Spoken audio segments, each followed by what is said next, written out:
car track or a vehicle track that we use to come down once we are done with the summit.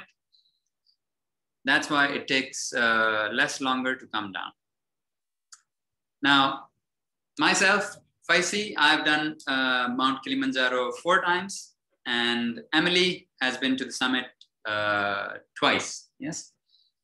So, being already a mountaineer and being at the top of Kilimanjaro a couple of times by Emily and 4 times by me, we can give you the best possible advice that we have. So we will continue with your question answer toward the end of this session.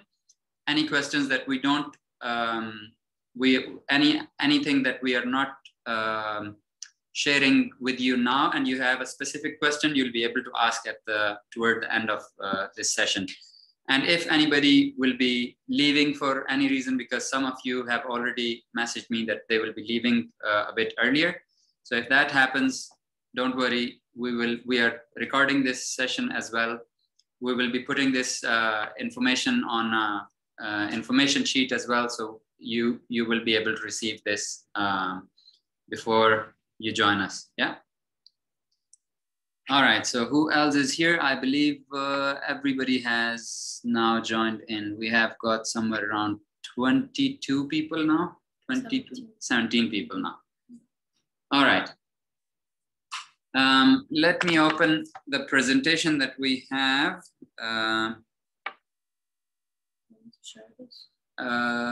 No, I want to share the video first. Let's go through the video for a quick understanding about the route and how it looks like, and then we can do the next part. 17. I think the shorter one. This is very. Yeah. This is very better. Let's see.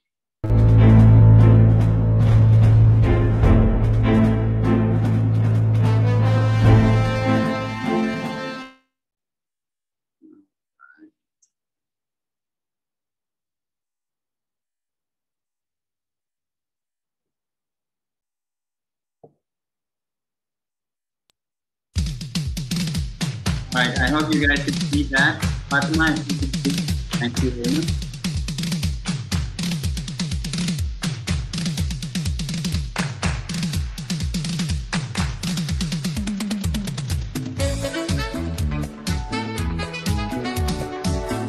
Part of the right where we have the rainforest and hungry people.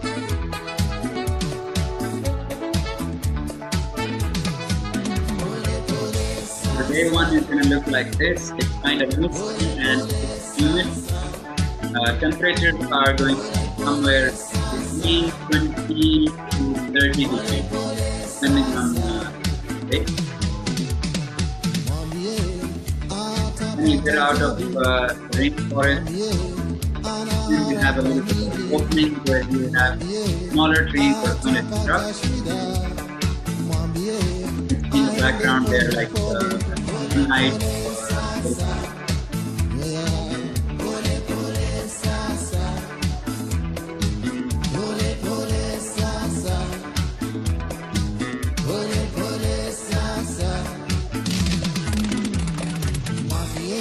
And you have beautiful vegetation and flowers.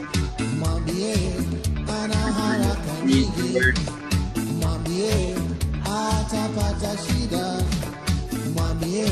And that is being done in the background.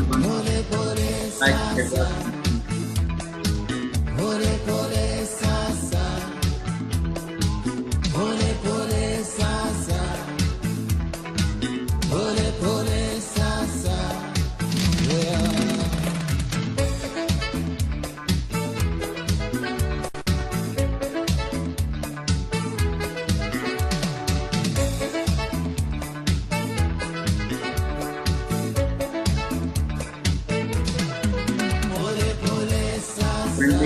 along the way. And one of the big things for all this is about the clouds.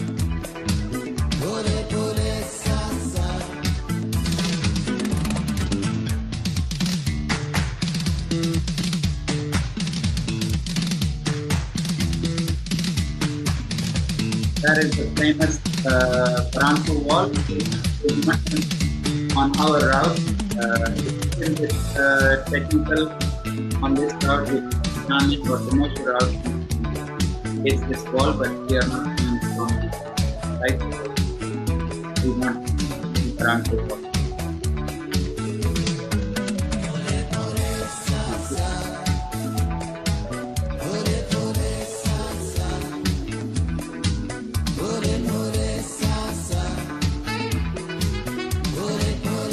That's the Paranku wall from this. That's the step here.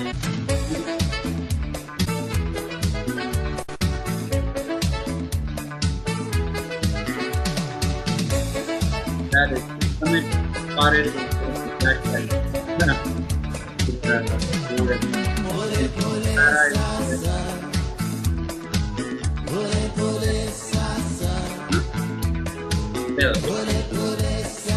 Wow.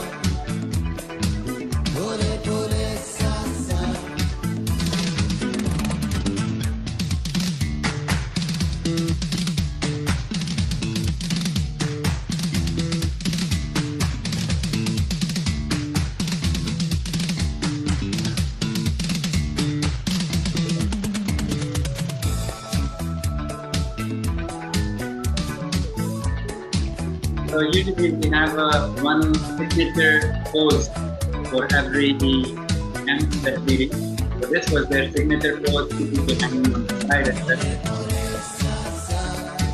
On popped up.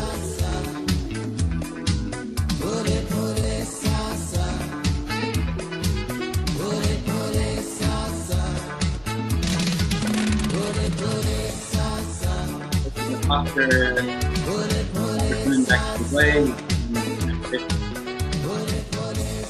Kilimanjaro Peak.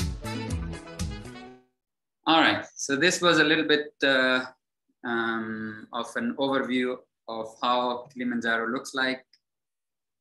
All right, now I have the presentation. I won't be showing the presentation, but we will go through the points that that we have to share with you.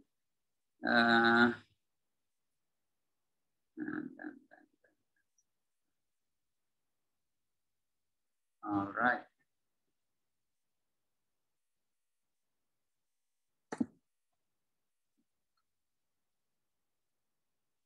And all right, so you share the password.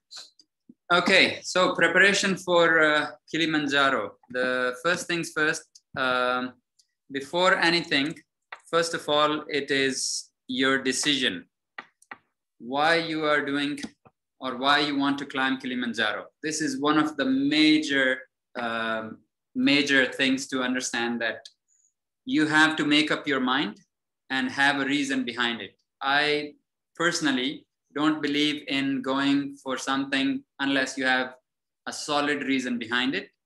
If you are thinking that my friend did it and I want to do it, that's not a big enough reason for you to be putting yourself into a challenging situation, plus paying so much money and then spending your time preparing for it and then going for it. It's not a big enough reason. So you have to have a very valid reason for you to convince me as well as convince yourself that you want to climb Kilimanjaro for this reason.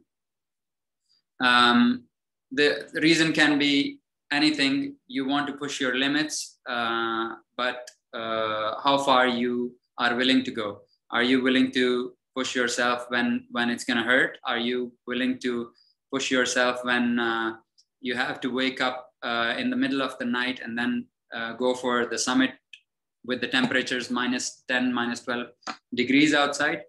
So all of these reasons you have to consider, which we will go through in detail further ahead, but you have to have a solid reason to climb Kilimanjaro. For Emily, I believe, or for many of us, there were reasons such as, sorry,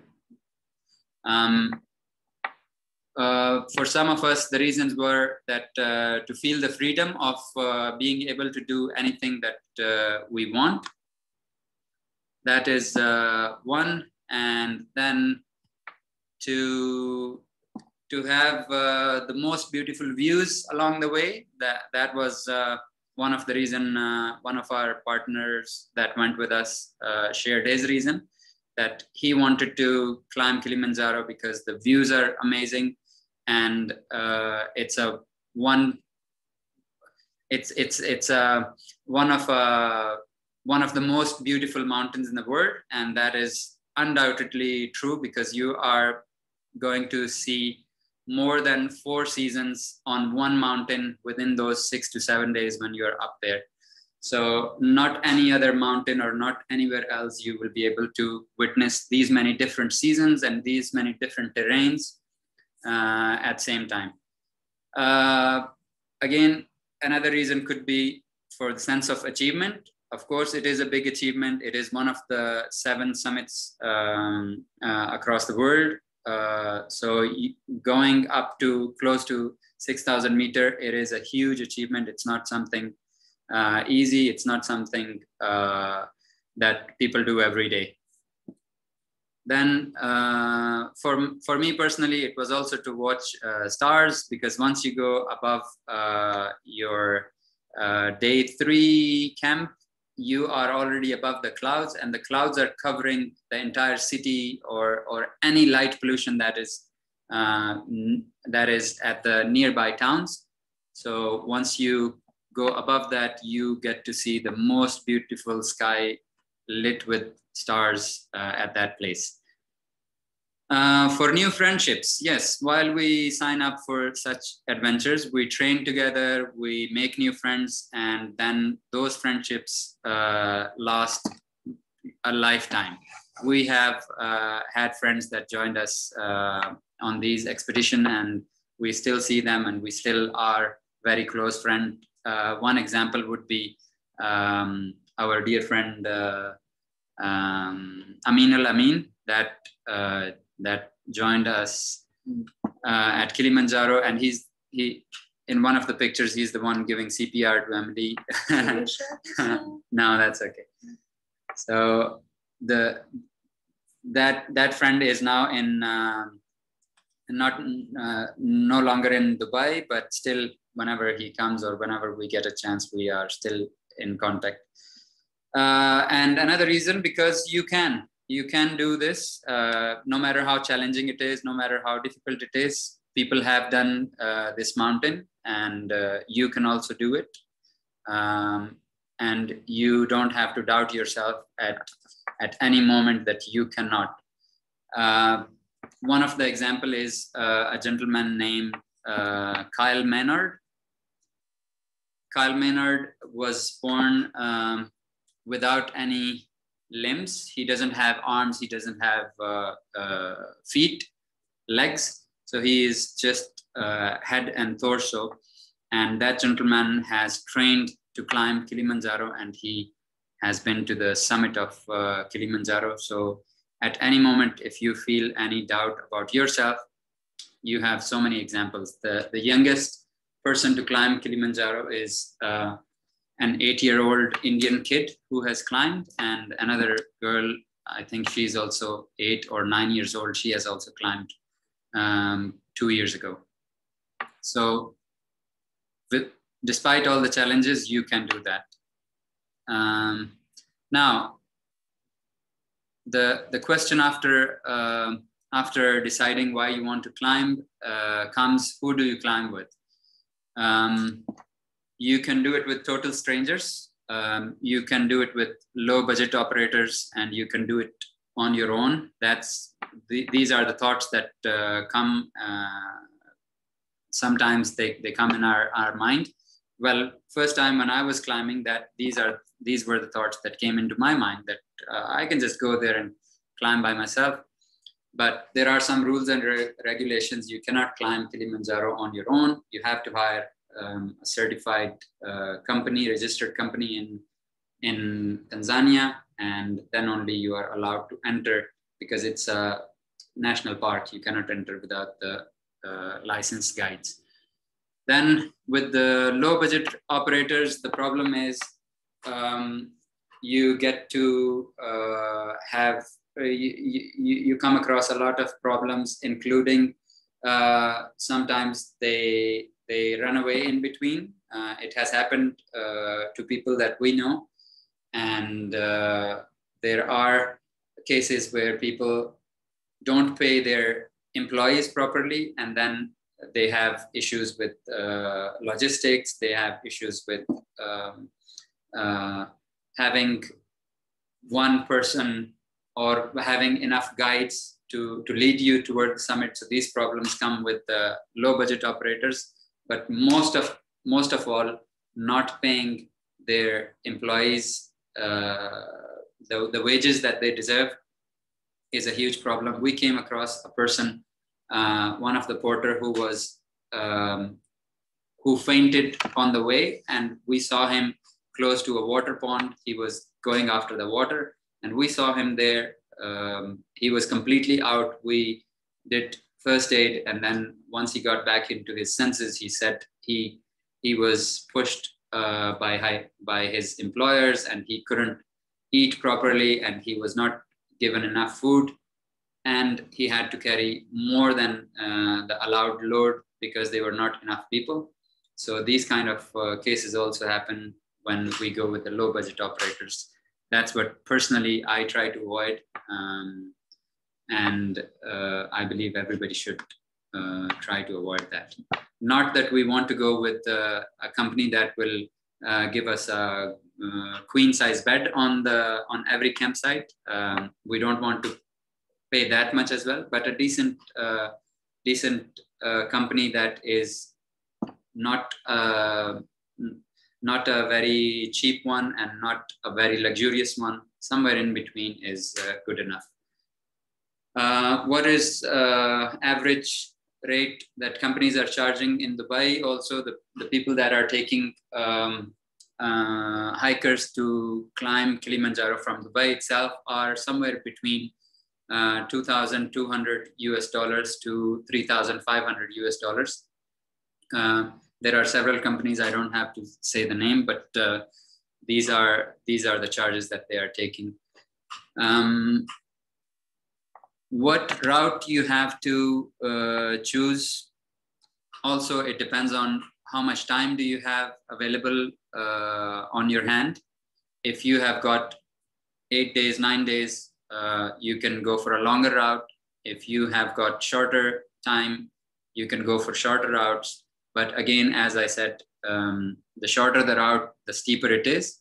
People have done recently, a gentleman has done from Oman. He has done summit of Kilimanjaro in 14 hours. I have personally done in 33 hours. So the shorter it is, the steeper it is, the tougher it is going to be. So in my personal understanding, anything that is more than 5 days is doable with average fitness.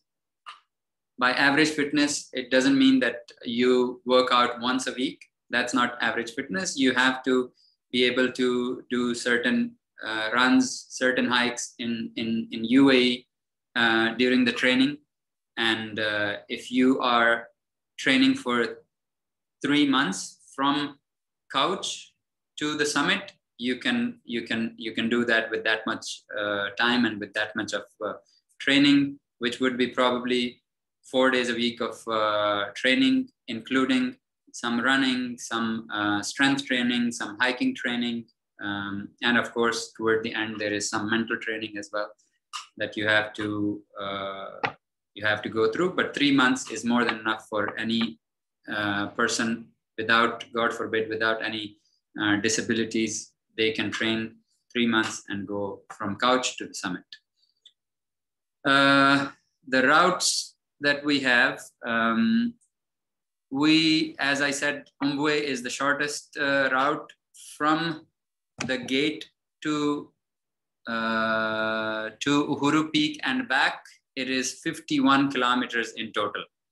So it is somewhere around 31 kilometers going up toward the summit. And you have got 20 kilometers to reach down to exit. So in total, the shortest route that goes is 51 kilometers in total. One of the longest routes that is there is Limosho, and that is about 76 to 78 kilometers. From the gate to summit and then back, it's somewhere close to 76 or 78 kilometers. The route that we are taking is Marango route. Marango route is also one of the longer routes, which means it's less steep. It is around 70 kilometers in length. We will be taking 35 kilometers to reach the summit. And most of the distance that is there on this route is on the way down. So it is absolutely halfway to the summit, which is 35 kilometers, and the same distance to get down and exit the national park. So 35 up, 35 down, total 70 kilometers. This 70 kilometer will be finishing in 6 days. And as I said, 4.5 days to go up and 1.5 day to come down. How 4.5? Because on day 4, we'll be going to the summit from the base camp to the summit. And then once we come down, after stopping at base camp again, we continue our way down for another 10 kilometers to reach a lower camp. And then on next day, we go all the way and exit from the park. But on the way down, it is much, much easier. You're already acclimatized. You're already having done with the toughest part. So going down is much easier on you. So that is our route. If you guys are making notes, you can do that. Now that you decide about the route, according to your time and your personal preference, one more thing about the routes is some people say that some of the routes are more scenic and some are not. If you look at any map, for example, let me share this map with you. If you look at Kilimanjaro's map, these different colors,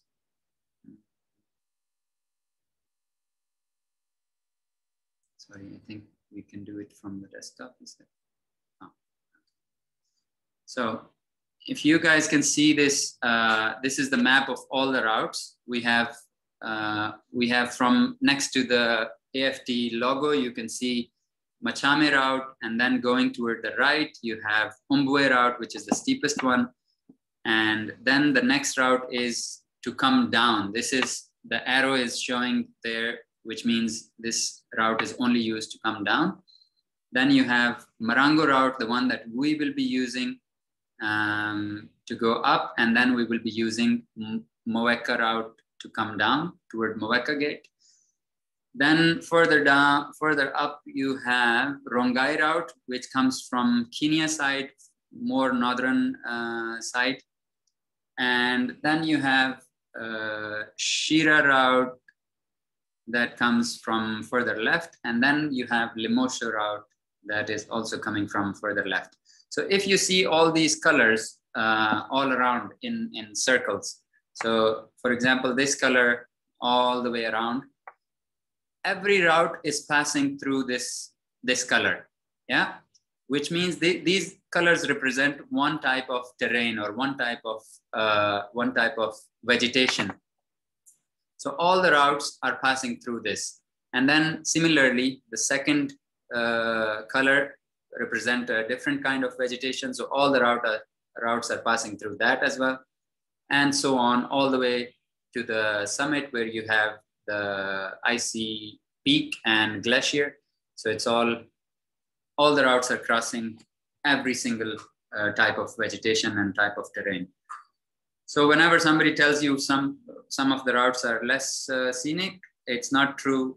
All the routes go through same vegetation and same terrain. Cool.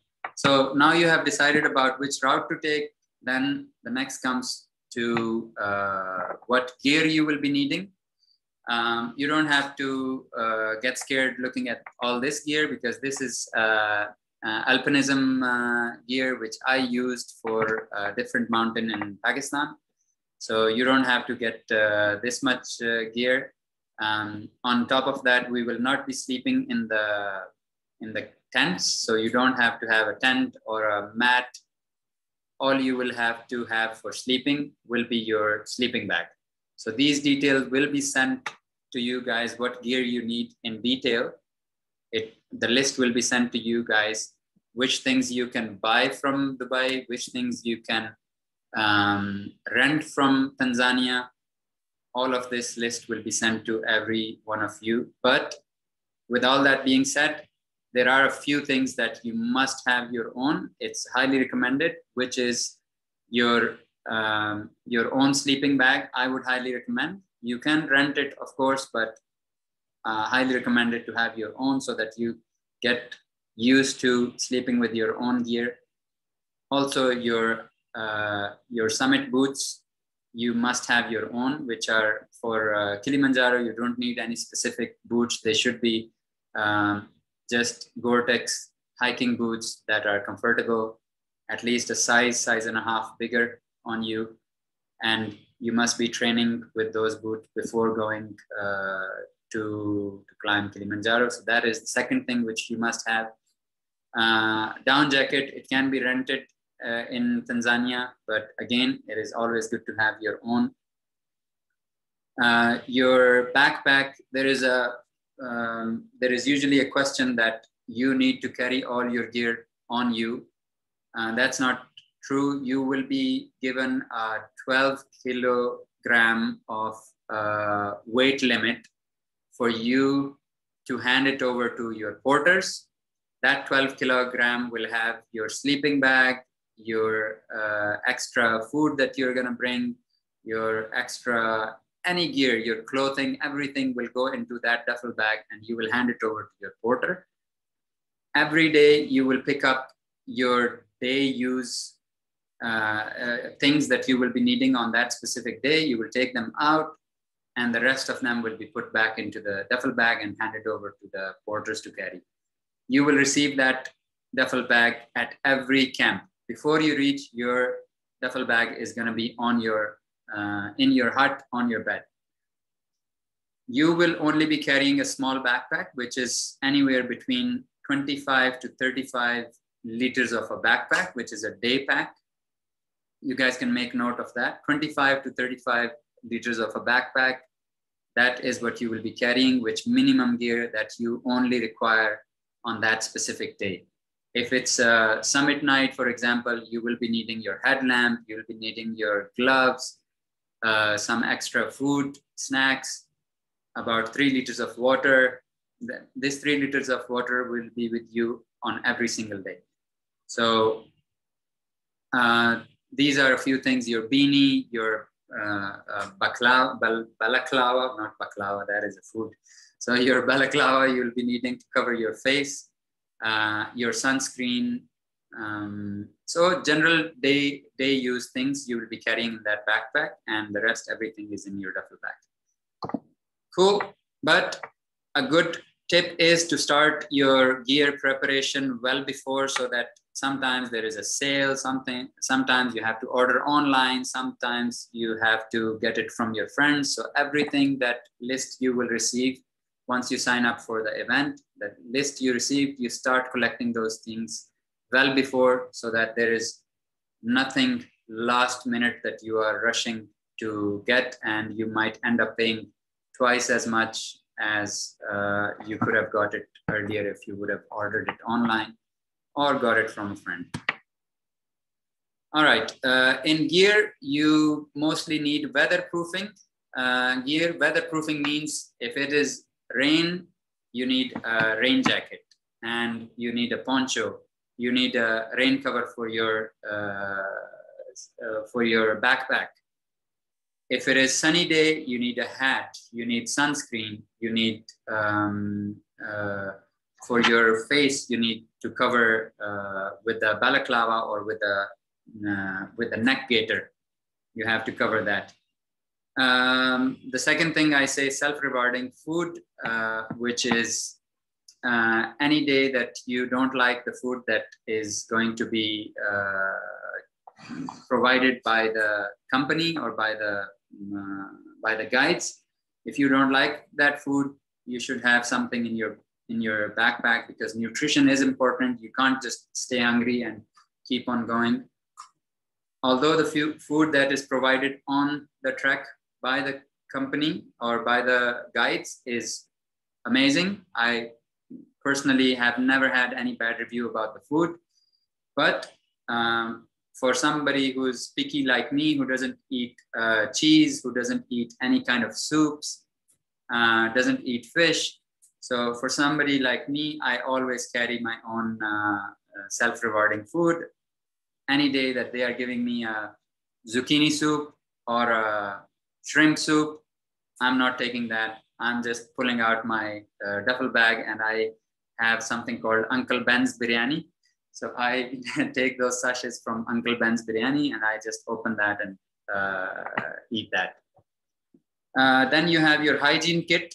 You will be having your toothbrush, your toothpaste, your wipes that are going to be your shower kit, that are going to be in your shower kit, because you might not be able to take shower all these 6 days. You'll have to use wipes, plenty of them, probably two big packs of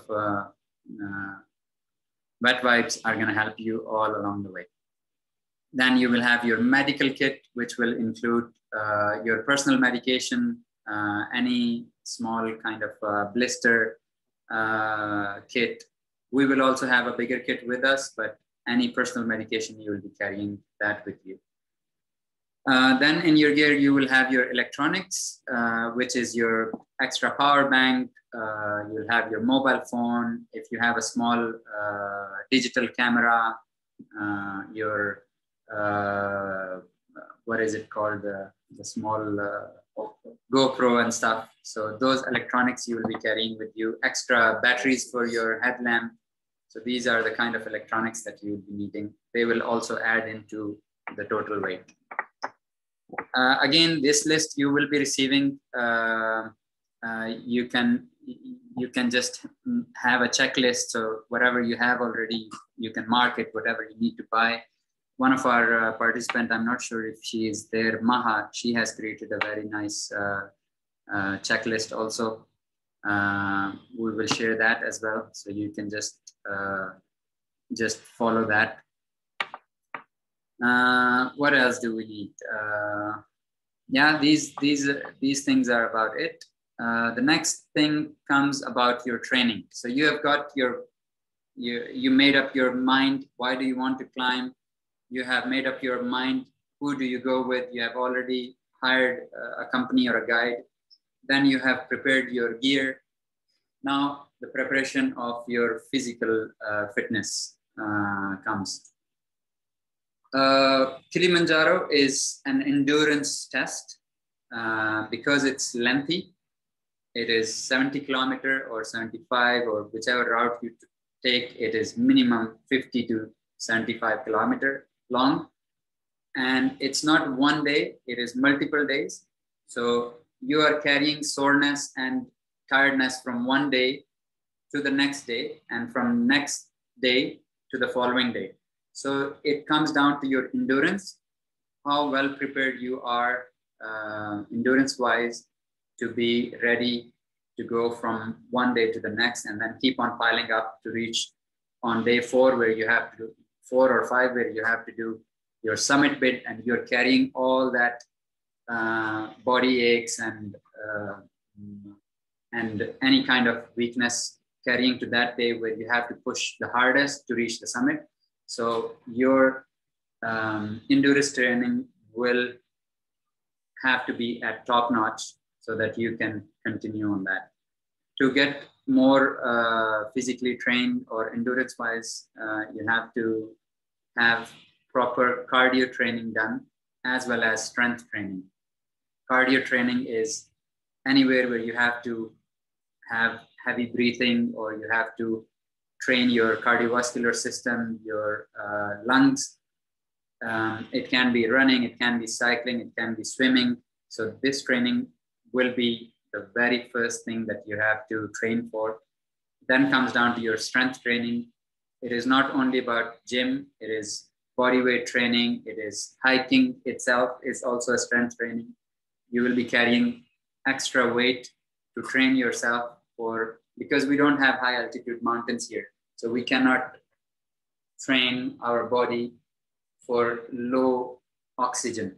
So to add into a little more of difficulty, you train with extra weight so that you can be ready when it comes to high altitude. You will not be carrying that extra weight, but your body will already know what kind of fatigue or what kind of pain it gets into when there is added difficulty. Whether it is weight or it is less oxygen, it's gonna help you big time carrying extra weight. Mental training, again, it is something that only you can do that. Nobody else is going to do that for you. Mental training means when you are tired, when you are fatigued, when you want to give up, when your body says that, why the heck am I here? I could have been in Zanzibar enjoying some cool beaches in Tanzania. Rather than that, I'm here up climbing a mountain. So that is called when you train your mind to stay committed and to push yourself to finish the task that you started. You can train that on even mountains in UAE.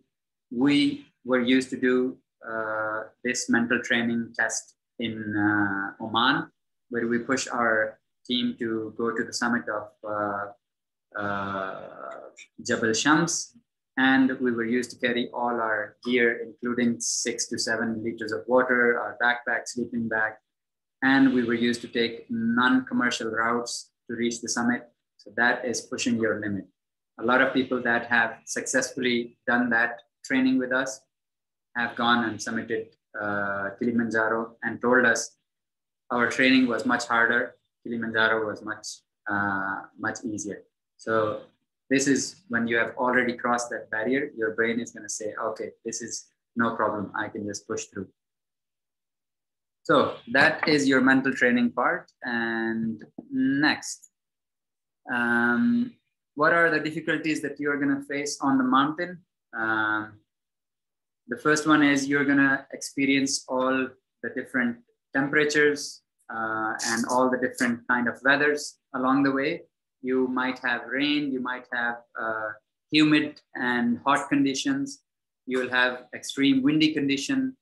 You will have extreme low temperatures, which is our summit night. We expect always somewhere between -10 to -15 degrees. So you'll have to face all these challenges. Being at a high altitude, if it is a sunny day, you will have higher UV level of sun rays. So you will have to stay covered up. If you don't, believe me, some of us have faced this in past. If you don't cover, if you don't take care of your face and your skin under those UV lights, you end up peeling your skin off and you look like a burnt potato when you come back. And you don't want to do that because none of your pictures are gonna look cool if you face this problem. Then extreme altitude. Any altitude that is above 5,500 meters is considered extreme altitude. So Kilimanjaro being at 5,895 meters, you're already well above that extreme altitude on your summit night. One of the biggest summit day of your life, which means you are climbing from the base camp to the summit, more than 1,200 meters of elevation gain in one day. So that is considered a really big challenge because it is not common to on any other mountain. For example, if you're doing high altitude in Nepal, 8,000 meter mountains, usually you acclimatize first to those altitudes and then you push for the summit. And none of those days are going to be more than 1,200 meter elevation gain. At Kilimanjaro, you have this between 12 to 1300 meter elevation gain on your summit night. So this is quite challenging. Then there is something that most people are worried about. It is a real challenge. A lot of people fail not reaching the summit because of these reasons, which is called altitude sickness. So because it is first step to the mountaineering world, a lot of people are not aware of this, this condition and how to deal with it. We, having all this experience, we share a lot of tips and tricks to avoid altitude sickness. And we keep an eye on our participants for any kind of symptoms. So before it gets anywhere where it becomes life-threatening or it becomes serious, we take action and we avoid that. If you do proper acclimatization, you don't have to worry about altitude sickness. But if you don't keep an eye and if you don't pay attention and don't do what guides and your team advises you to do, there are chances that people do get this. And it is common. It is not something that happens rarely. It happens quite often. But as I said, there are lots of tips and tricks to avoid that. With the right guidance, you shouldn't be over worried about this thing. Physical fatigue, as I said earlier, back-to-back hiking from one day to the next day, you will be carrying all that fatigue with you. So you have to have a recovery time, quicker recovery time, so that you're ready for the next day much quicker than a usual person or than a normal person. Lack of sleep, sometimes because of the altitude, you don't get a good sleep. Also, sometimes when you are in a different place, not on your usual bed, you also have a sleep issue. So that is also one of the challenges that you might face, but we can also give lots of tips and tricks to how to deal with that. So you don't have to over worry about that. Excellent but different food. As I said, for me, it is different food, although for most of the people, it is excellent food. So that is something you might, if you are somebody like me, you might face it a little challenging, but just like me, you can also try to deal with it by bringing your own self-rewarding food or your own favorite food with you. Sleeping in a sleeping bag tent is worth preparing for. So as we said, we will not be sleeping in the tents. We will be sleeping in huts, and the mattress are comfortable. The huts have no wind coming in. So you are as good as sleeping in a proper bedroom. All you have to get used to it is sleeping in your sleeping bag. So that can be done at home once you have your sleeping bag, or once you train with us and hike and backpack with us, you can sleep in your sleeping bag and get ready for that. Dehydration. Dehydration is a major issue. A lot of people think that, oh, they don't drink enough water. So usually when we give them 3 liters of water in the morning, especially if I'm there, I check everybody at the end of the day if they have finished their water. If you haven't finished your water, the next day I'm gonna give you so much tea along the way that you will start puking. So be careful when you are with me. You have to finish your water. You have to stay hydrated, because the main reason is a lot of people, when they get into altitude sickness, the reason behind which is the major reason, which I learned that is the major reason, not drinking enough water. When you are already dehydrated, your blood is thick. Yeah, most of the content in your blood is water. So if you are already dehydrated, that means your blood will thicken, and your heart is already having issue because the oxygen levels are low. It is working hard, twice as hard, to pump the blood and push the oxygen into your muscle. On top of that, you make your blood look like some kind of a gooey substance rather than having a thin, light blood. Because of dehydration, that's going to be twice or thrice difficult for your heart to pump. So that causes altitude sickness. So hydration is going to be one of the things that you will have to work on along the way. Cool. How can we see everybody? Let me. Okay, so everybody is there.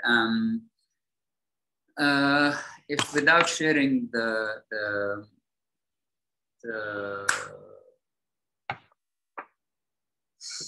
what is it called? The PP. Yeah. You want it? Or yes, I want to see it without sharing, so I can see. All right. So there are a lot of other pictures which are not needed at the moment. Yeah, one. Okay, so you have got your gear also ready now. You have also got physically and mentally ready for your climb. Now it comes down to your flight, your visa, and other formalities that are needed to be done before you go. Flight, as I mentioned on the meetup page, on our event page, there are flights that were used to go direct from Fly Dubai to Kilimanjaro airport. You guys can make a note of it. We have to finally reach at JRO airport, which is Kilimanjaro International Airport. So that is our final destination, but there are no direct flights at the moment going to JRO. So you have got choices to go through Dar es Salaam. You have choices to go through Nairobi. And there is another Ethiopian airline that goes from the capital of Ethiopia. So there are multiple flights that go, including Fly Dubai that goes to Dar es Salaam, and then you have to take another flight to reach JRO or Kilimanjaro International Airport. But these flights are available online. The minimum rates that I have seen are close to 1,700 dirhams. And maximum, there are 3,000-4,000 dirham also, but an average should be between 1,700 to 2,500 dirhams. That is the average flight cost. Then you have visa. Most of the nationals from UAE, they get visa on arrival. You have got their the Tanzanian embassy in Abu Dhabi and Tanzanian consulate in Dubai. You can always call them and you can check with them. And you can also get a visa beforehand, which is in my case, I must get a visa beforehand. It takes about a month and a half long for me to get a Tanzania visa. So you submit the application with your passport to Tanzanian consulate in Umm or Jumeirah, somewhere in that area, and they take the fee. And you can keep your passport or you can submit your passport. It's up to you. But once it is ready, they will call you and you will receive the visa. For most of the nationals, it takes about 1 to 2 working days and you receive your visa, or you can get your visa on arrival also. But my recommendation is always to get your visa from Dubai, or at least check 100%, be sure that you will receive your visa on arrival, because the rules keep on changing. So it's always best to keep the information up to date. Then you require yellow fever vaccination.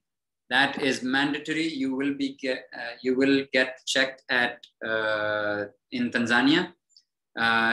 When you go to Zanzibar, you might not be asked for it, but if you go to Dar es Salaam or if you go to Kilimanjaro International Airport, they most of the time, out of 4 times that I've been there, I believe 3 times I was asked to show the yellow fever vaccination. Second vaccination, which is optional, you can take or not. It is called, it is for malaria. You can take some tablets as well. But you have to consult with your doctor before taking those malaria tablets.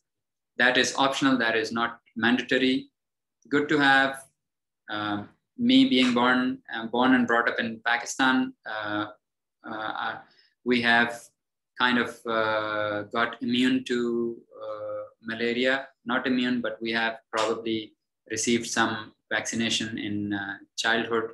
And I have never taken any malaria vaccination when I go to Africa. Accommodation, we have 6 days of accommodation on the mountain, and we have 2 days of accommodation a day before and a day after in Moshi city or Moshi town. So that is all part of the package. 1 day before the climb and 1 day after when you come down. These 2 days are covered, and then you have all the days that you are on the mountain. Those days are also covered on the in the package.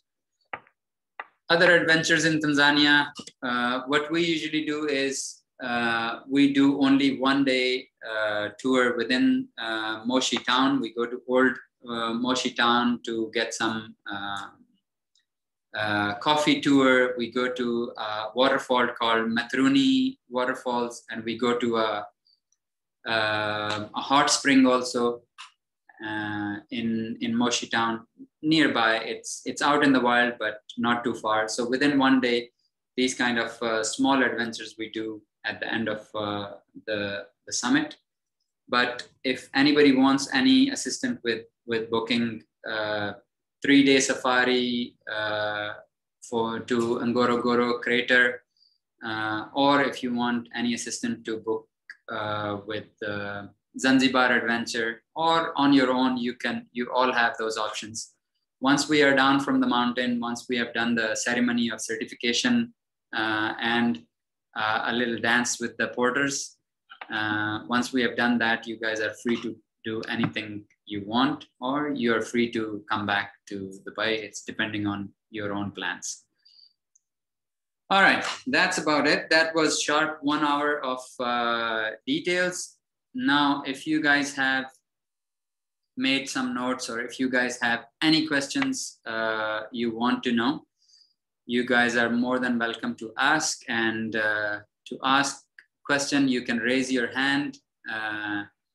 There is an option, I believe. I'm not very tech person, but you can raise your hand on actually, Zoom. Whoever has any question, you can raise your hand and unmute yourself on the Zoom meeting. Yeah, so we'll say the name of the person, whoever is raising their hand, and then you can unmute yourself and say the question. So that is coming from Antonina. Antonina, go ahead, please. Hi, sorry, I don't think I'm on the video, but what's the typical day? When do we start? When do we finish? Okay, so there are 2 events that we have uploaded. One is starting on, let me just open the meetup as well, so we can go through the dates. Okay.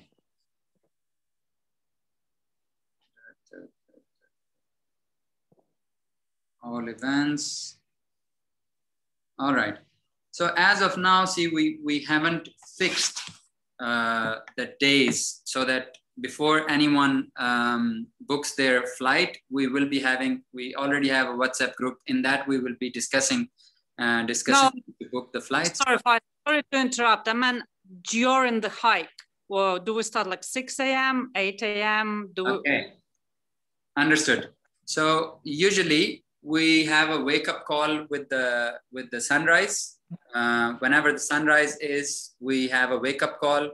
We receive a small tub of hot water to clean our face, brush our teeth, and we are asked straight to go to the mess area, which is a bigger hut.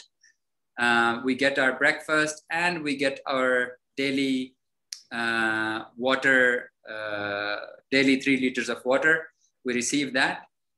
Once we're done with that, you are told to close down your duffel bags, take out anything you want, leave anything you don't want on that day, and that's when you start. So it depends on the daylight.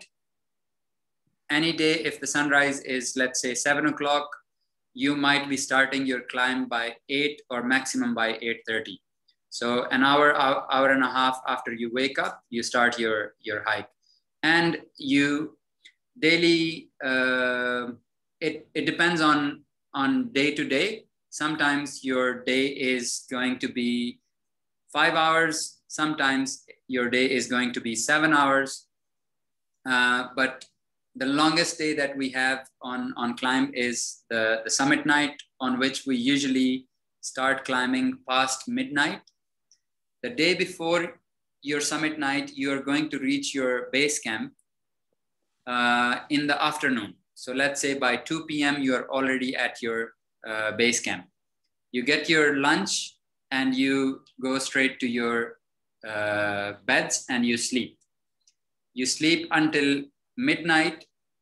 This can be altered depending on the team strength and depending on looking at everybody's situation.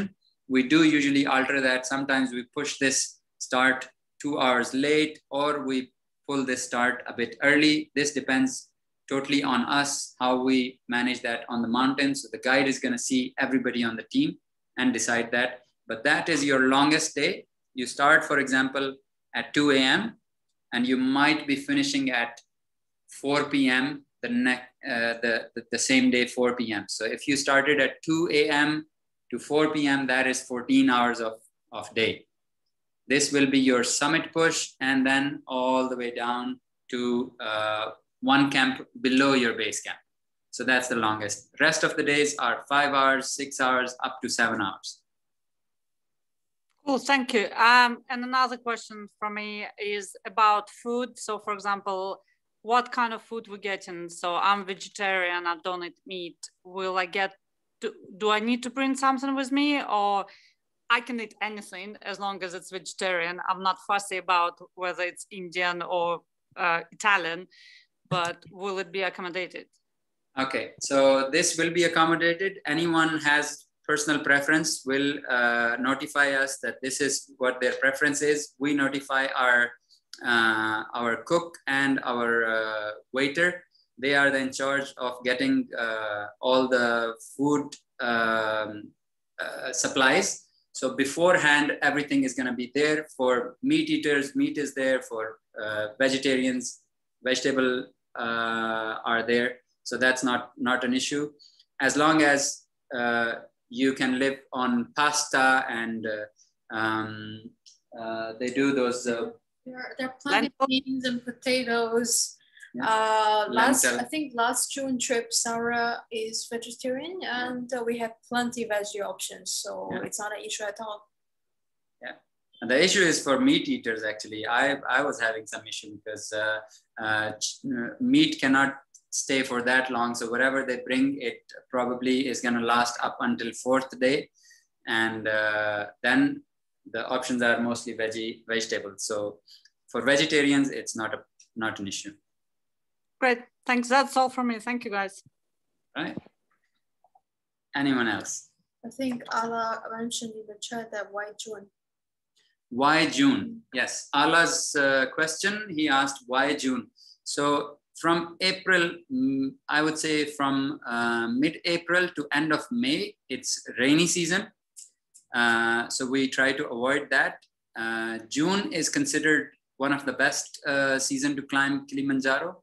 So that is one reason. And second, because recently the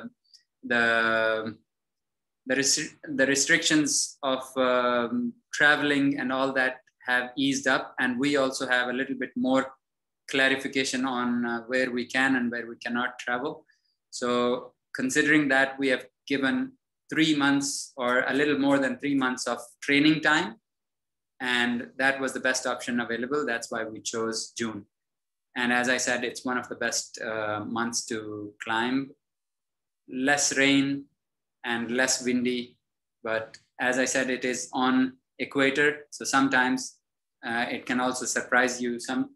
We went in December, and we never expected that it's going to be snowing on that particular week. But when I reached the summit, we were in a snow blizzard. So we cannot give you 100% surety that the weather, when it says not rainy month, it's not going to be raining. Kilimanjaro weather is pretty much unpredictable. You can never tell 100%. Actually, any mountain, you can never tell 100%. That answers Ala's question. Anyone else? And Ola. After Ala, it's Ola. Ola, go ahead, please unmute yourself. Thanks. So I've got a couple of questions. The first one is, you said we will have, mostly 4 days of training per week. So we will have to do the training with you guys, like the 4 days, or are we free to, do a combination like ourselves and with you guys? Okay.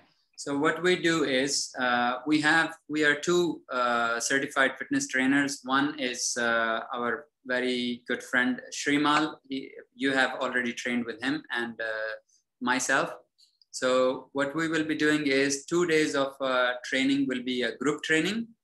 If you can join, you're more than welcome to join. That is part of the package. You can either it's going to be physically or it's going to be on Zoom. You can join those trainings twice a week. And the other 2 days, we will be giving you all 4 days plan. We will be giving you the entire plan for 3 months, which will include, as I said, which will include cardiovascular training, which will include strength training and hiking based training, and some goals to achieve also. So for example, if you have trained for 1 month, we will have a goal that, okay, you will be finishing this hike on that day. Whether you do it on your own, whether you do it with the team, it's totally up to you. But those are kind of milestones you will achieve along the way to know that you are improving further ahead. Yeah. You can totally do all the workouts by yourself. You can totally choose to join us. But what we will be asking is a commitment. Whether you do it on your own or with us, you will be doing workouts. Okay. Is the hiking fees, all the hikes that you mentioned, or the goals, is it covered within this, or we have to pay extra for any additional hiking? So physical training is included, but hiking, any event that we will be doing, it's normally just the way you pay now. It's going to be separate. It's not going to be included. Thanks. Last question. Who's going to go with us? Yourself or Emily, or okay. Not decided yet? So between us two, the first priority is that I will be going, but for any reason, if I couldn't go, then Emily will be joining you guys, but one of us will definitely be there. It has happened in the past that I couldn't go and Emily was also out of town. So this time we are avoiding that, and one of us will definitely be with the group. Thanks. I think Joseph also mentioned on the chat. Question is toilets, power supply, and group booking for cookies. All right. Question number 1, toilets. So this route has the best option for toilets. You don't have to use the toilets that are temporary toilets or the portable toilets. You will be using proper toilets along the way. They have water and they have proper toilets on this trail. Because this trail has huts, that means this trail also has mostly access by car from different routes, but this entire trail has access by car. So they have built toilets and bigger facilities along the way. Not along the way, on every campsite. So along the way, when there is any emergency, it's going to be similar to what we do here in the UAE. It's going to be into the wild. But apart from that, you have toilets available. Second one is power supply. Yes, there is power supply because there are solar panels installed at every hut. So once you are at the hut, you can leave your phone for charging, or you can bring a power bank and you can leave that for charging and continue using your phone.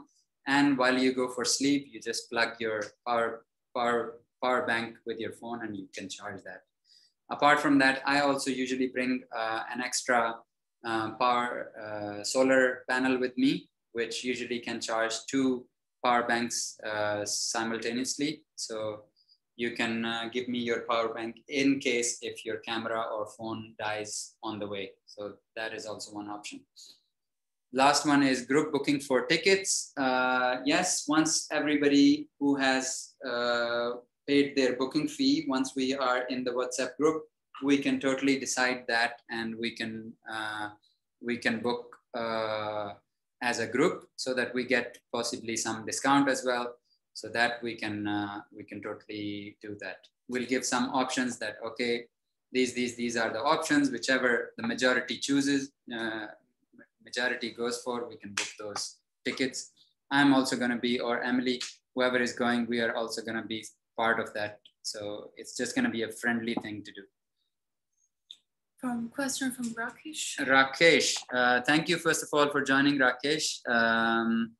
And your first question is, well, what will be the size of the group? Yes, very important question. We don't take more than 12 people on our group.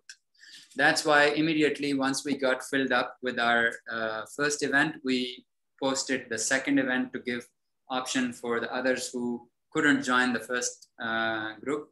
They can join the second one. So we don't take 20 people, 30 people in one group, because then it becomes like a carnival. We can give attention up to 12 people. So that's the maximum that we will be taking. Second one is extra day in case of bad weather, etc. If we have to say extra on the mountain. So at Kilimanjaro, it's a little bit different. When you enter or when you register for a route, you have to give them your return day time, which day you will be returning. We have asked for the option to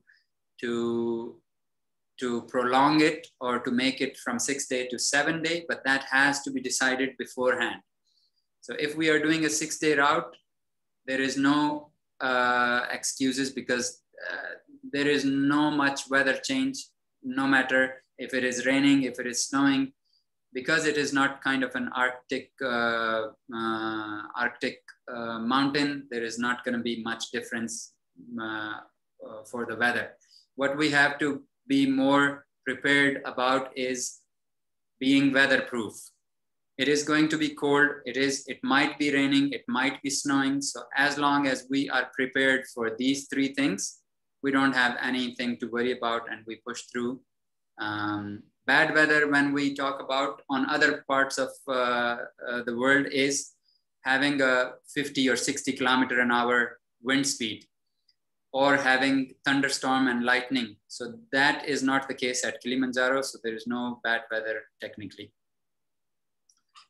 Question number 3 was, what are the normal targets in terms of fitness that one has to achieve before climbing? Okay, so as I said, mainly you have to prepare yourself for endurance.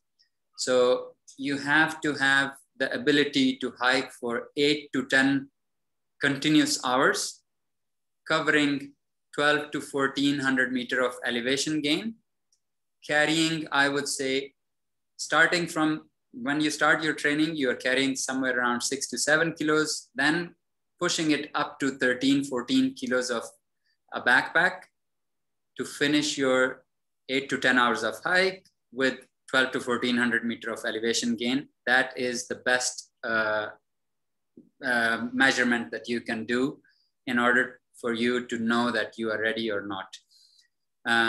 That was our test when we take people to climb Jabal Shams. But if Oman is not opening its border, then we will have similar, and we already have similar trails in the UAE that we will be pushing through, and we'll be doing those as a test. Is the track crowded? If somebody says that any of the track is less crowded, they are lying. Apart from Umbwe route, which is the most steepest route in 50 kilometer, that is the only route that is least crowded. Rest, all the trails are mostly crowded.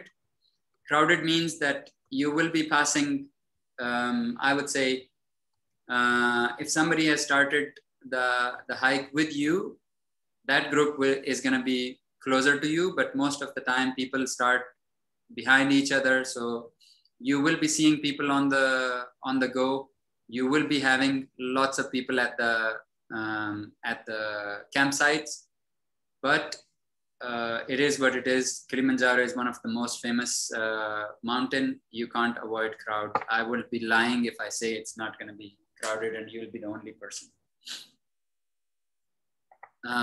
What if one realizes between that one is not able to make it for any reason? No problem at all. If there is a emergency situation, God forbid, if somebody is feeling altitude sickness or anything, your park fee that we are paying to the government, out of your fee, there is, I think, 12 or 1300 US dollars that goes directly to the government as a park fee. So that fee includes your evacuation. Most of the time, the evacuation is on a cart. From if this happens somewhere along the summit night, then they bring you down. Two porters are gonna bring the person down to the base camp, and from base camp, because this route has possibility to use a car, the park rangers have their car available, so they take you down all the way and take you to your hotel, or if required, to the hospital. But that is only if somebody gets an altitude issue. But if anybody wants to stop for any personal reason and say that, okay, this is it, I don't want to continue, they can either choose to stay there at that camp where they decide, or they can choose to go further down, and there will be one guide with you to take you down or to take care of yourself, and that's not going to be an issue. You mean is before the trip, to cancel for any reason? Before the trip. Okay, during the training period. Okay, so that already has been mentioned on the event, that your booking fee is non-refundable, for the reason that we already will pay your booking to the guide company that we are taking from Tanzania. So that booking fee of 2,000 dirham is non-refundable. Apart from that, you can choose to cancel up to, I believe it's mentioned on event page, up to 30 days or some days before the event, up until I think 10th May. You can cancel and you can get the refund. We have given a kind of a payment plan. Rather than asking you for full payment right away, we have given you kind of a payment plan. So if before that you say that you don't want to join, then we can give you, apart from the 2,000 of booking fee, the remaining comes back to you. What else? Anyone else? Emily, I don't know how to use this, so we need to see who is asking questions.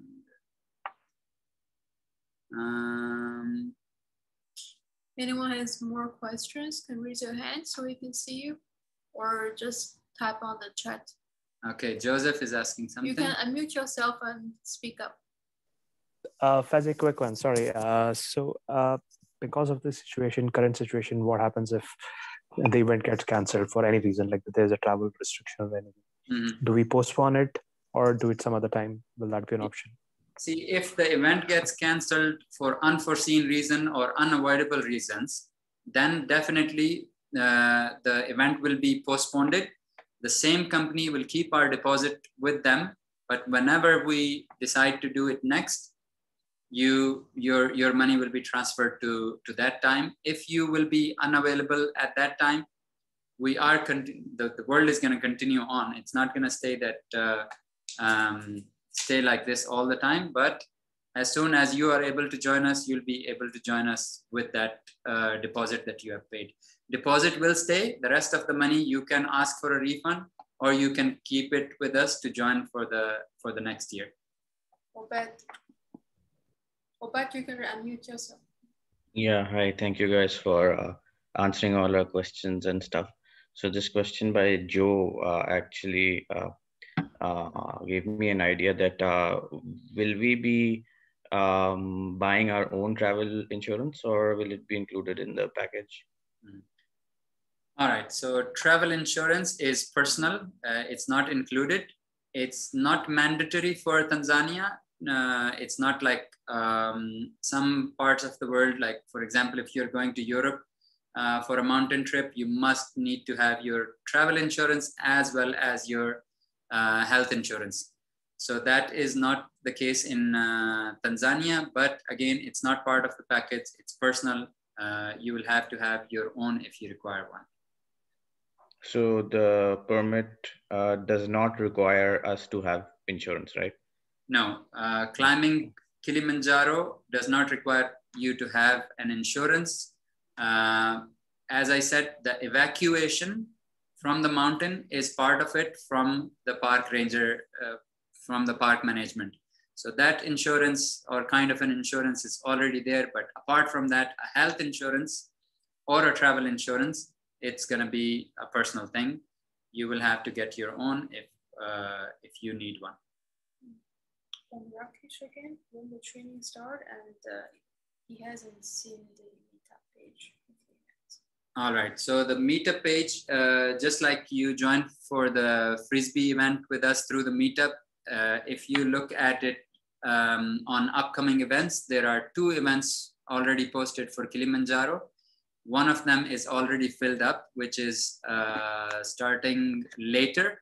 And the one that is starting earlier, which is from, I believe, from 10th of June to 18th of June, that event still has spots available.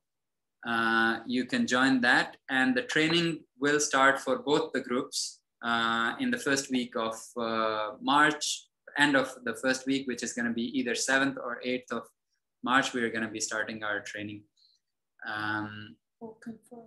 For confirmed participants, they are all going to receive the training plan as well as the details for their gear.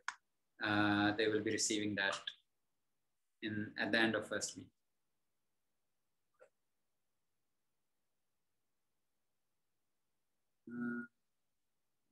Good idea to know the people you are going with. Yes, so as soon as you log into the meetup group, by another couple of more days, we're going to keep the event open, and then we will be putting everybody that is not paid onto the wait list. So the people that will remain on the going list are going to be only the ones that are paid and booked for the event. Rita. Ciao. Ciao, ciao. First, I want to thank you for this hour. I already feel I've done half of the trip, not on my legs, only on my brain for sure. But it's super exciting just to hear about it. And I just want to ask a very good question about the insurance, but I just want to ask, how is the training going to look like? I understand you can do it on your own, but I think part of the experience is if we can do it all together, so that we start somehow creating the team. Because everyone has commitment and work, I just wanted to understand if you can share a little bit more about how it's going to look like. So training, as I said earlier, it's going to be 2 days training with the group. 1 day with Coach Rimal, 1 day with me. That is going to be either physically training outdoor, or it's going to be on Zoom. We are still not sure about if we can do the physical training outdoors because there are still restrictions in Dubai. It looks more like it's going to be on Zoom based, similarly that we were doing last year. So it's somewhere between 7:30 to 8:30, 1 hour training for two days a week. Then we have our Sunday runs, which will continue. That is also part of the training. You have weekend hikes that are also part of the training, whether you do it with us, whether you do it without us. We don't say that you must do it with us only, but that will also be part of the training. And you will also be given a training plan in case if you are not joining us on any day, you can fill up those days choosing from the training plan. Mainly it will be cardio based, but along with cardio, you will also have some strength training, which is mostly lower body, core, and some upper body training as well. Okay, thank you. Welcome. And lots of yoga and other groups that are training now in parks and public areas. Yes, there are. I know there are lots of groups training. We have to be a little bit careful, but if possible, we will definitely, as much as Rakesh, you have no idea how much we miss our weekly trainings that we were used to do at Zabil Park and also at Garhood Bridge. More than anyone, I am being chased by my trainer, Mr. Shrima. He is chasing me. When are we starting? When are we starting? So we would love to start that again. But we just want to avoid any kind of fines or any kind of restrictions from the authorities also at the same time. Definitely, our first try is going to be that we will do something for physical training. Obed is. Let me ask, what kind of training do we intend to do in public areas? It's mainly, as I said, it is full body body weight training. It is as a circuit training we were used to do, and also we were used to do some stair workouts, which work mainly on your lower body.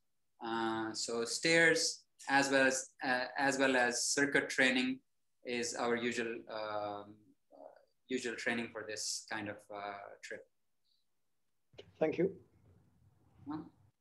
Yeah, I had a question regarding medication specifically for hiking on these high altitude areas.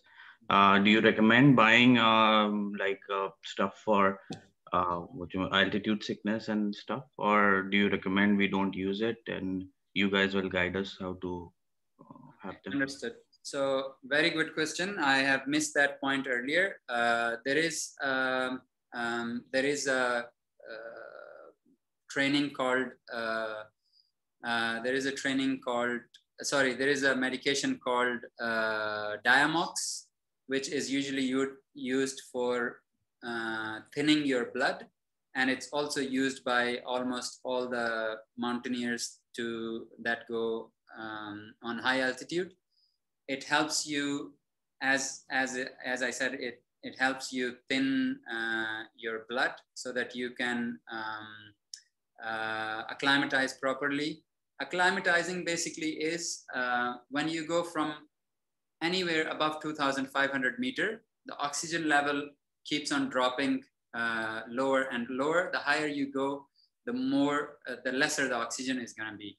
So once you're above 2,500 meters, somewhere around 30% people, they already start feeling mild symptom of altitude. So what happens is when the oxygen is low in the air, your muscles, your brain, your lungs, all the system is not receiving enough oxygen, so they start struggling. When your body notices that, for example, you went from sea level to 3,000 meter elevation, you just took a plane and you just landed there and you started feeling slight headache, that is because of the altitude. So what your body does is when you sleep at that altitude, your body notices that now the oxygen level is low and I need to do something about it. It starts producing more red blood cells. So this is an auto function of your body. It starts producing more red blood cells overnight, and the next morning you start feeling better because you have now got more red blood cells that are transporting the limited oxygen into your body. Although the oxygen level still remains low, but you have got more laborers working to transport that oxygen. So that's how it works. So when you go again from 3,000, for example, the next day you reach 3,800 meters, your body will might start feeling again the same symptoms, and overnight it's gonna acclimatize you, and it's gonna recruit more red blood cells, create more red blood cells for you to feel better. So it's constant acclimatization process, and with the ease of pace and with the less altitude gain per day on this trip, we will not feel any acclimatization or any altitude issues, because you are giving your body enough time to acclimatize. But if you, for example, choose to go from 1900 or 1800 meter where the gate is, from there you choose to go to 4000 meter on day one, your body will not have enough time to cope up with that much of an altitude gain and that much of drop in oxygen supply. So that might be difficult for your body to cope up, and then on next day it's going to build up even more, and you will eventually have either HAPE or HACE, which is high altitude pulmonary edema or high altitude cerebral edema. So those are the worst conditions. And medication, yes, we will be taking medication. You don't have to worry about that. Once you are booked, we do something called a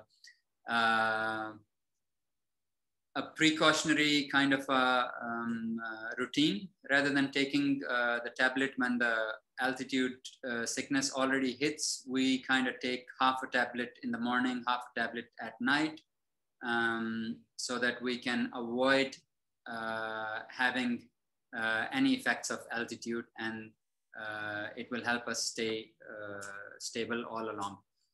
One thing that you will have to check is you will be given the medical name of this drug, which is acetazolamide, I believe, or we will have the proper name sent to you. The brand name or mostly or commonly known as Diamox. So you will check with your doctor, or if you're on any kind of medication, you will have to check with the doctor that whether this medicine goes along with the medication you are taking or not, or if you have any kind of allergies you should be taking or not. That you can check with the doctor beforehand. Again, from Rakesh, should vegetarians carry extra nutritious food? No. Not really. It's you can easily take in 3,000 or more than 3,000 calories from the food that you will be getting on the mountain. So you don't have to carry any extra nutrition. What I usually suggest is anything in snacks that you like. For example, I sometimes like chocolates, so I will carry some chocolates. Some people, they like, if you are Indian Pakistani, we tend to eat those chickpeas and lentils that are fried or crispy stuff. We carry those. Some of my group members from India, they brought, I don't know what that is called, but they brought a lot of different kind of lentils that that are fried or that are baked. So they brought those. So anything that you like as a snack, those are extra added calories and also nutrition. You can bring that always.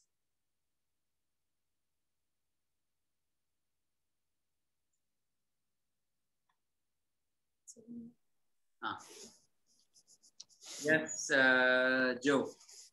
Right. Do we have a diet plan before we start? Yeah. Right. Do we have what? Diet plan. A diet plan. Do we follow something like, for people like me who are overweight? Okay. So right. Anybody that is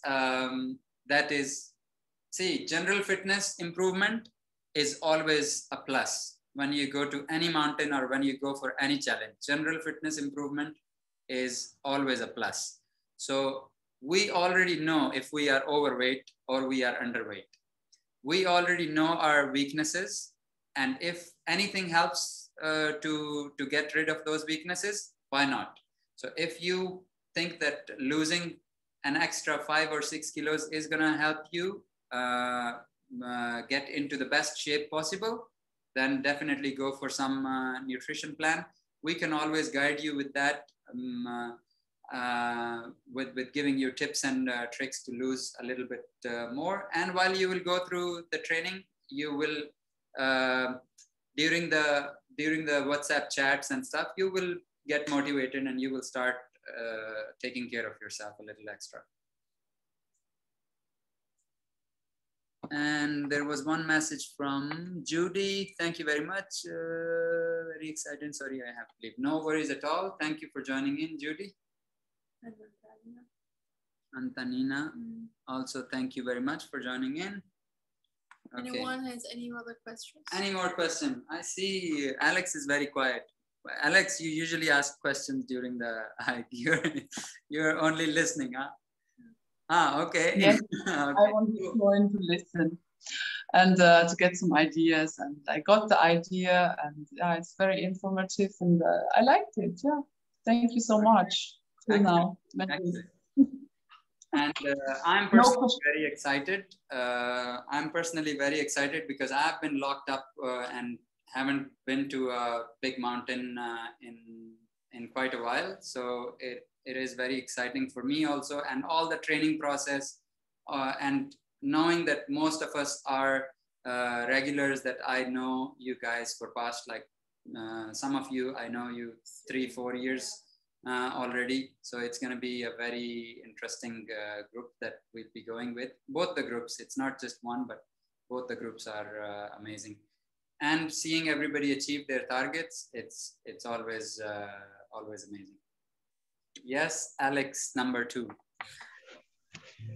Hi, Emily and Faize. So, because you mentioned I always speak and I always ask questions, so I say, okay, let me don't break that myth about me. So, first of all, I know it might sound weird, but I would appreciate really, and I think we'll appreciate everyone if you can train us harder than we'll face in reality. And why I'm saying, I used to go 3 times to boot camp a week. It was before COVID. And then we reached a moment, then we were well prepared, but we cannot test our limit. With our boot camp, we did Spartan race.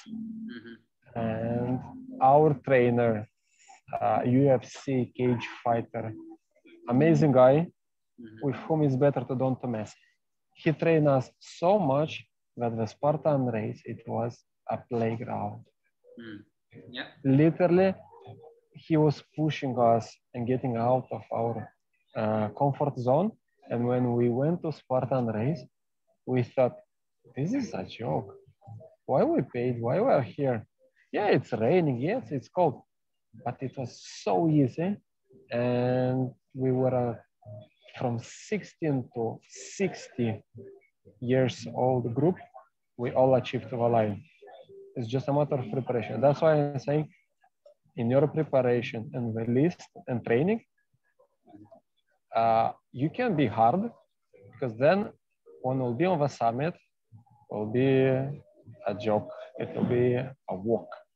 How I used to say, it will be a charity walk. And we would like to get in pain here in UAE than to be 6,000 kilometers away and suffering. So apart from that, I really appreciate your time, your guidance, and definitely I will sign in. Even though I did hike only 3 times or 4 times with you, I will do the Kilimanjaro hike. Excellent. Very good point, Alex. Yes, I always say that, as you said, suffer here rather than suffering at a place that is unknown to us and we are not comfortable with.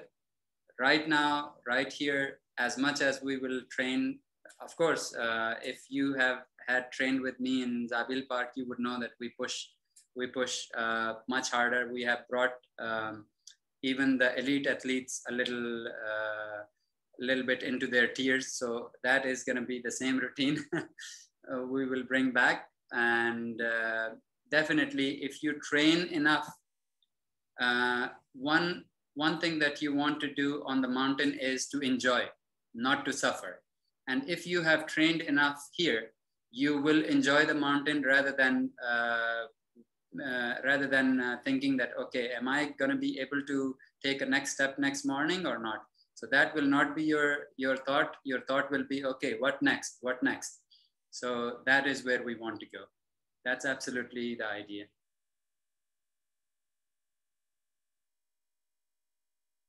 Definitely, we all agree, Rakesh. Thank you.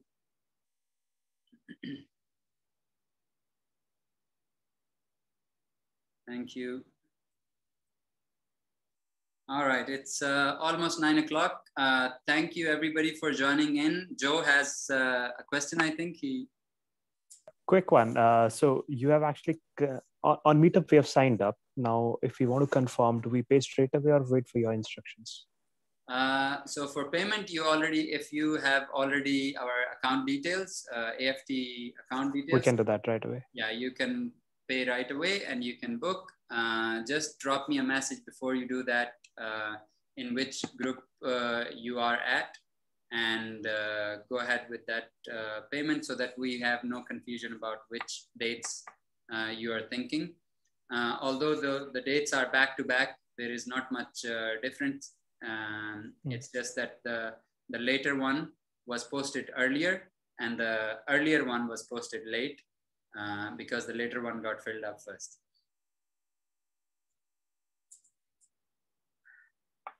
All right, I think no more questions. Thank you, everybody. Thank you for joining in. It's really pleasure seeing most of you. And Ala, we haven't seen you. Ahmad Abu Samra, Hong, Ola, but still awesome joining and awesome hearing from you guys. If there is, again, we are always available. If there is any other question along the hike, during our runs, on WhatsApp group, you are always more than welcome to ask any questions anytime. And that's the whole idea. That's why it's not a commercial event. We don't do commercial events. If we don't enjoy it, if I'm not, or if Emily is not putting all her heart into it, we don't do those kind of events or those kind of things.